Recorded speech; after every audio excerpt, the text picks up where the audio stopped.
നമസ്കാരം. എല്ലാവർക്കും എൻ്റെ ഹൃദയം നിറഞ്ഞ ഓണാശംസകൾ. ഇന്ന് തൈരിൻ്റെ ഗുണങ്ങളെക്കുറിച്ചാണ് പറയുന്നത്. പാൽ ഉൽപ്പന്നമായ തൈര് calcium, vitamin D, vitamin B12, potassium, zinc മുതലായവയാൽ സമ്പുഷ്ടമാണ്. ഇതിൽ അടങ്ങിയിരിക്കുന്ന പ്രോബയോട്ടിക്സ് നമ്മുടെ ഗട്ടിലുള്ള നല്ല ബാക്ടീരിയകളെ വർദ്ധിപ്പിക്കുകയും ദഹനത്തെ മെച്ചപ്പെടുത്തുകയും ചെയ്യുന്നു.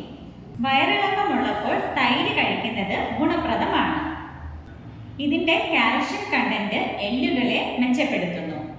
ഓസ്റ്റിയോപോറോസിസ് പോലുള്ള കണ്ടീഷനിലും ആർത്തവ വിരാമശേഷം സ്ത്രീകൾക്കുണ്ടാകുന്ന അസ്ഥി ബലക്കുറവിനും അസ്ഥിക്ഷയത്തിനും എല്ലാം ഫലപ്രദമാണ്.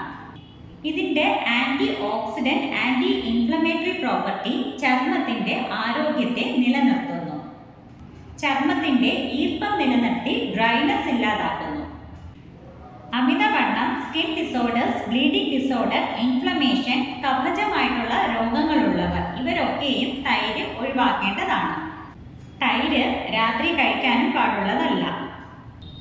ഗ്യാസ്ട്രൈറ്റിസ് ഉള്ളവർ അധികമായി പുളിച്ച തൈര് ഉപയോഗിക്കാൻ പാടില്ല.